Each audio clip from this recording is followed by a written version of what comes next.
Welcome to another Founder Wisdom Pod with Roderick Richard. He's founder at forfeitfatherhood.com and you can call me coach.com.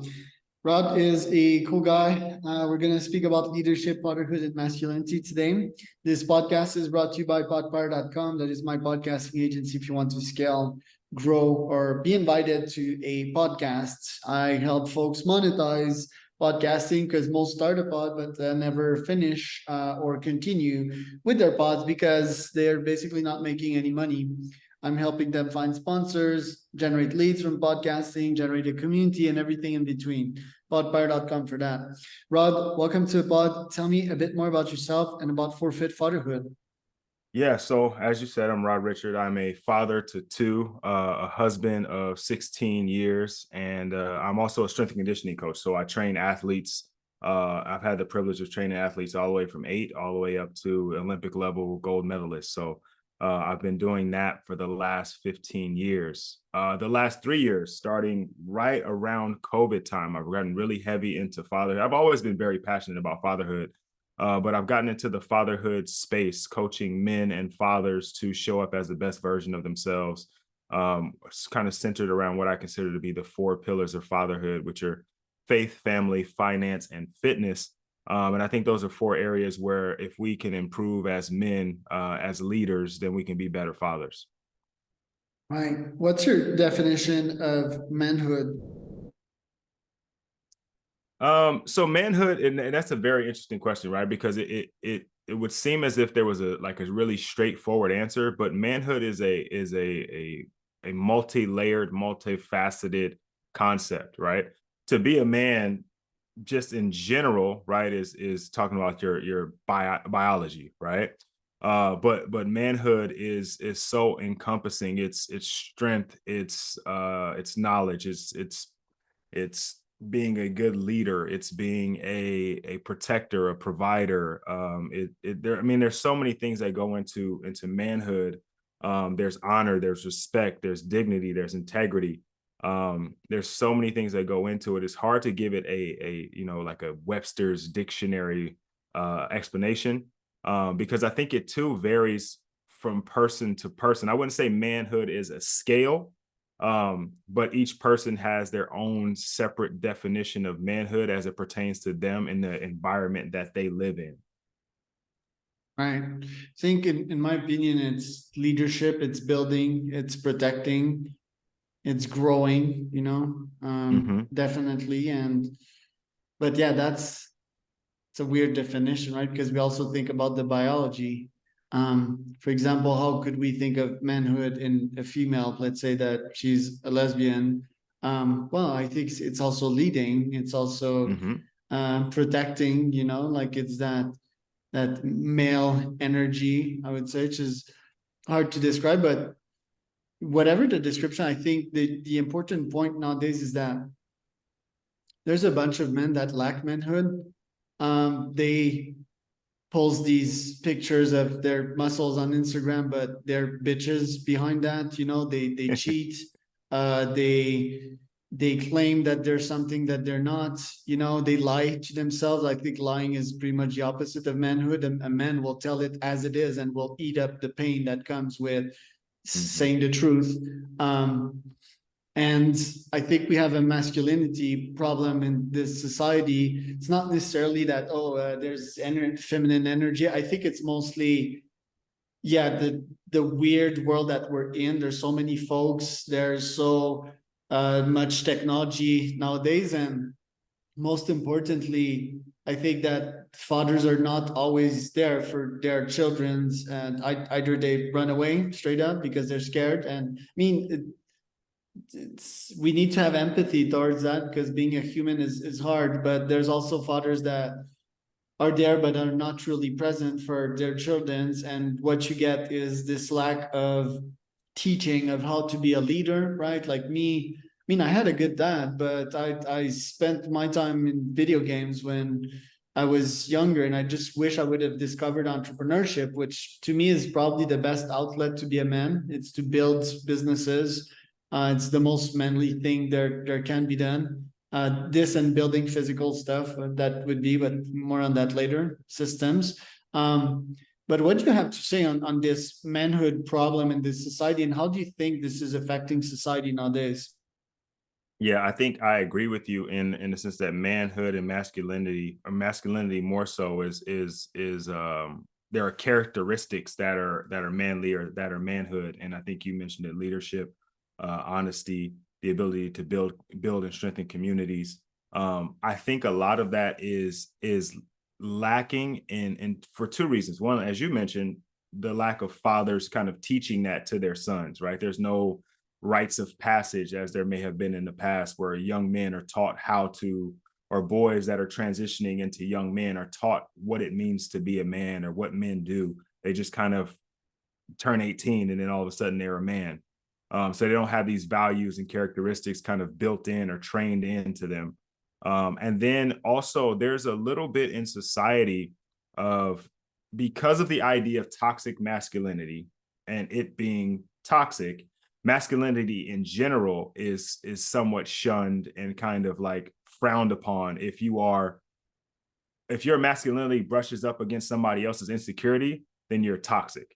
And that's not necessarily the case, right? If you're insecure about whatever it is you're insecure about, that doesn't have any implication on my manhood or my masculinity. I am who I am, you are who you are, and that's fine. And it should be that way.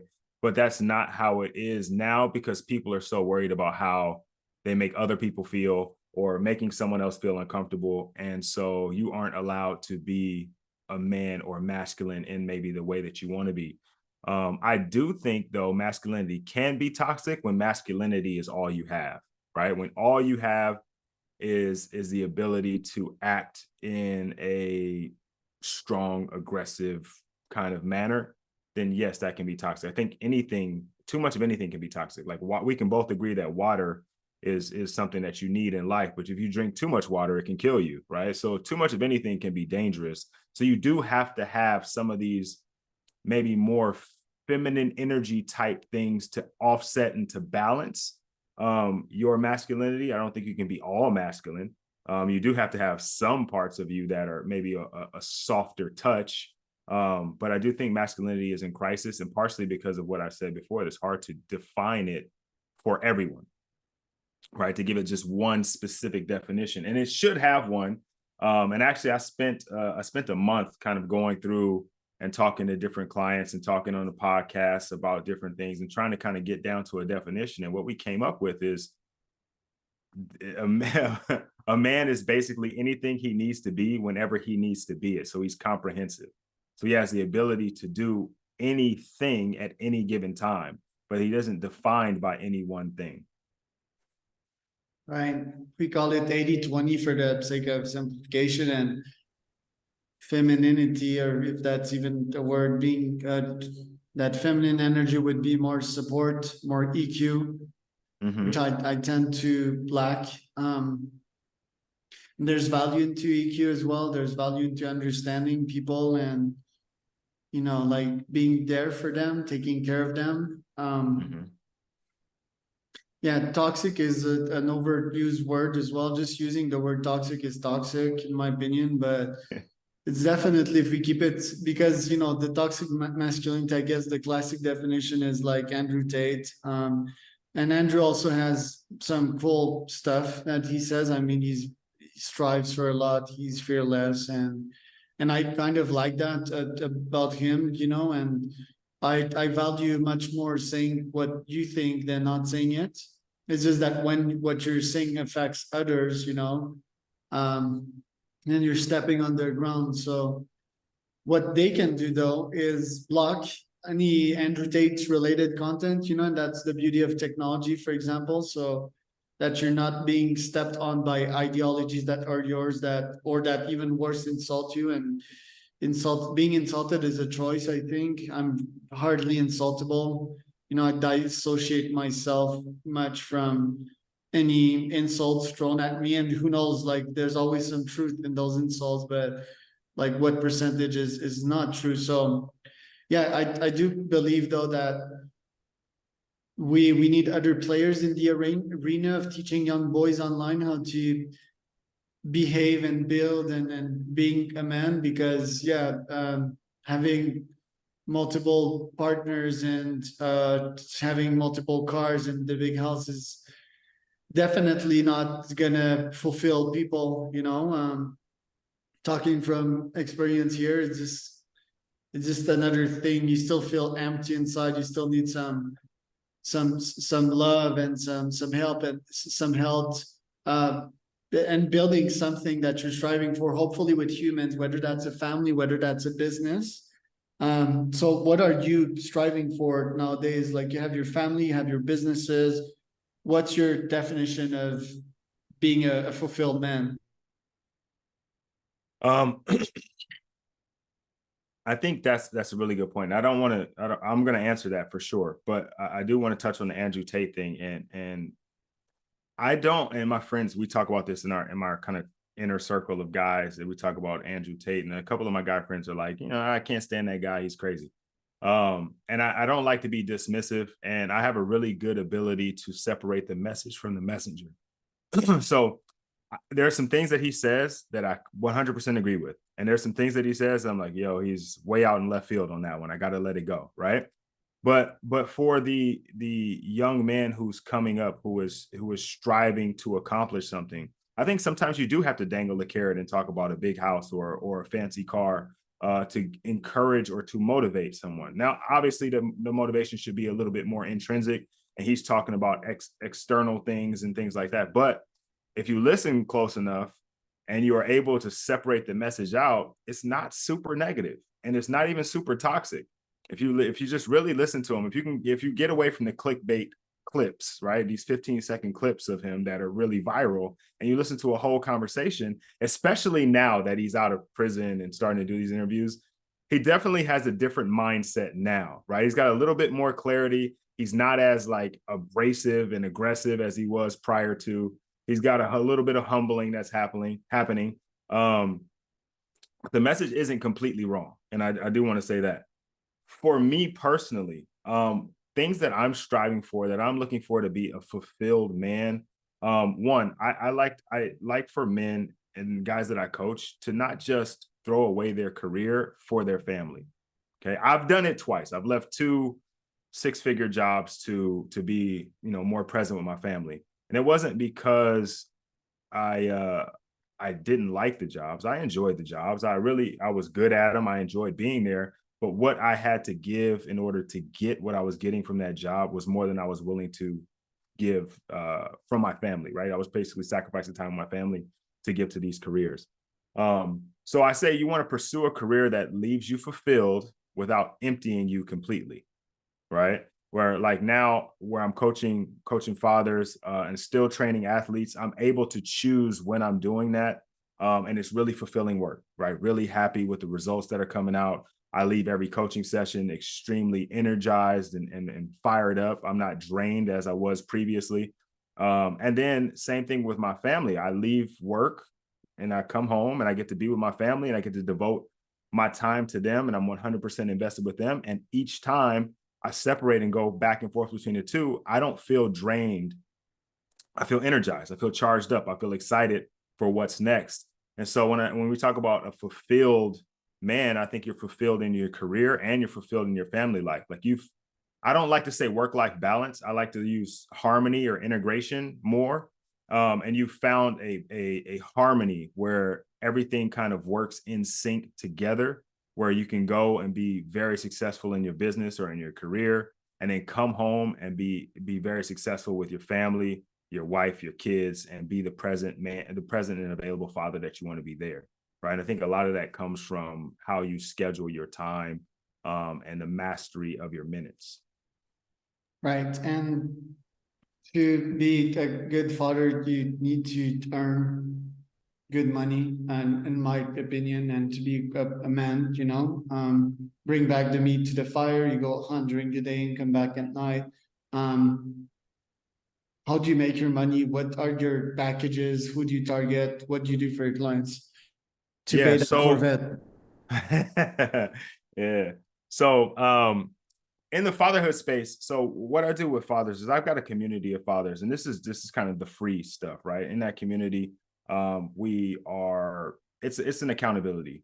thing, right? We're encouraging each other. We're picking each other up. We're setting goals as a group. Like right now we have a November challenge where we're working on just health, right? Because leading into the holidays, what happens? Everybody's going to eat whatever they want to eat. Then they're going to come into the new year talking about losing weight and trying to get in shape, right? This month we're talking about, we got 2 months before the year ends. Why wait until January to start working towards our goals? Let's get a jump start on them, right? And so in that coaching community, everything that I would normally give out in a one-on-one coaching session or a small group coaching session is it's just free, right? We're just sharing information. Everybody's able to kind of, share their experiences. In the coaching, in one-on-one and group coaching, the primary package now is what I just talked about. We're working on work-life balance. And I use the term work-life balance because that's what everybody calls it. But I found that that's the thing that the guys that I work with struggle with the most, right? Initially, it was just, okay, how do I be a better man? How do I be a better father, right? But that's such a general topic, right? Because how do we quantify that? So then we have to go into it and really break down for each man what that is, right? But work-life harmony and work-life balance is something that we all struggle with because we all know, like you just said, we have to go out and get the meat for the fire. Like we got to go bring home the bacon. We got to go out and make money to provide for our family. Well, the conflict with that is the more we need to go make, the more time we have to spend away from our family. So our mind is telling us that we need to go make money, but our heart is telling us that we need to be home. And so most men struggle with figuring out how to manage that. So in the coaching program that we're doing right now is how do we, like you mentioned, stay fulfilled in our career and fulfilled in our family? Because those two things, I think where those two things cross over is a sweet spot where all of us can be happy and successful. So in regards to coaching, that's where our program is going. That's what I'm gonna be focusing on primarily. Like I've done a lot of one-on-one where we're talking about specifically what each person wants, but I feel like they all kind of circle back to the same thing, which is this work-life situation, right? Is everybody's kind of struggling with that, especially fathers of younger children, right? Because you've kind of come from this where you were pursuing your career, and I went through it myself, right? I was chasing a career. I was trying to be a professional strength and conditioning coach, and I made it to that point. But then I realized if I'm traveling 6 months out of the year, I'm not going to be a very good father to my family because I'm not there. It's just not possible. I'm going to be a half-time dad. They're going to have all of the bells and whistles because I'm making good money, but I don't get to experience any of it with them. And there's that conflict. And so, like I said, most of my coaching clients, we always end up back on that. And so the coaching program that I just created is centered 100% around work-life harmony, work-life integration. How about you charge typically for that if I hire you for this? So coaching programs, and it depends on the package and the length of the package you get. Right now, it's an 8-week program. And then it's $1,000 for the 8-week program. We meet once a week. There's online modules for you to go through. There's homework for you to do. There's worksheets and all these things. We meet once a week. We go over where you are in the program. We talk about any things that have come up for you. It's a group coaching session, right? But it's one-on-one in the sense that everybody's kind of on different pages. And so we get an opportunity to talk about where you are right now. I coach you through it. But then we also have other gentlemen that are in the group as well that maybe are a step ahead of you or a step behind you that can either pull you forward or push you forward. And so that's kind of where we are with that. What are your top 3 goals when it comes to the business and your personal goals for 2024? So my top 3 goals. So I definitely, like I said, I enjoy the strength and conditioning aspect. I just opened up a new gym. And I had said all of 2022 that I wasn't going to do it after being asked several times to go back into strength and conditioning.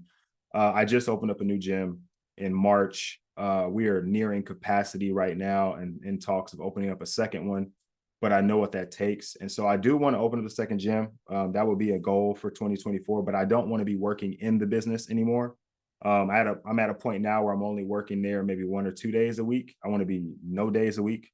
So I can get that time back to spending time with my family. So building that up is one of the goals. The other is to work and help more fathers and men kind of figure out this work-life balance situation. how to navigate that a little better, because I feel like I'm doing a decent job. I'm not perfect at it. I feel like I'm doing a decent job. And from the fellas that I've worked with in the past, they're able to kind of do a better job with it as well. And to see so many guys struggling with it, my goal for this year is to help at least 100 more guys overcome this struggle. At least 100 more in 2024. And it's probably going to be more than that, but I just want to set a round even number to shoot for, to help those guys do that. And then my third goal is not really business at all. It is more personal. There's something that I've committed to doing with my wife, and it's what we call a 777. So every 7 days we go on a date. Every 7 weeks we go on something overnight trip. And then every 7 months we go on a weekend or 3 days away. We go on a vacation together. And I want to commit to doing that more consistently. We've done a pretty decent job of it, but weeks get away from me sometimes, and it may be a couple of weeks before we get back to a date night or something like that. So I want to be really consistent with that, because I think that relationship between me and my wife is very important to the relationship between me and my daughters as well. Any relationship tips other than the date night? How do you keep it sane, positive, and growing? So I think check-ins is really important. And the reason we do or like to do the 7-7-7, because it gives us opportunities to check in with each other. I think a lot of people talk about when you're in a relationship, you grew apart, right? Your goal should be to grow together. And the way to do that is to constantly check in with that person. Hey, how's everything going? How am I doing as your husband? Right? Then I get the chance to tell you how you're doing as my wife. What are some things that are changing in my life? Right? Because a lot of times we just get caught up in doing the day-to-day, right? I go to work, you go to work, we come home, we take the kids to school, and we're just kind of business partners. And we never get a chance to check in with each other. And that's how we end up growing apart, because I don't know enough about you, you don't know enough about me. And so having those conversations on a weekly basis, it should be, I would say, probably 90 minutes a week, at least. If you don't talk any other time, if you can get an hour and a half a week to just check in, don't talk about the kids, you just talk about you and her, and you're talking about your relationship and where you are and where you want to go. I think that's really good in the long term of you guys kind of staying on track. So that would be my number one tip. What about parenthood? Top 3 tips to finish off. Top 3 tips in parenthood.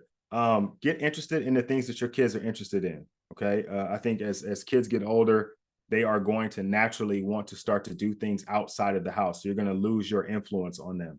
I think the number is like 12 years old.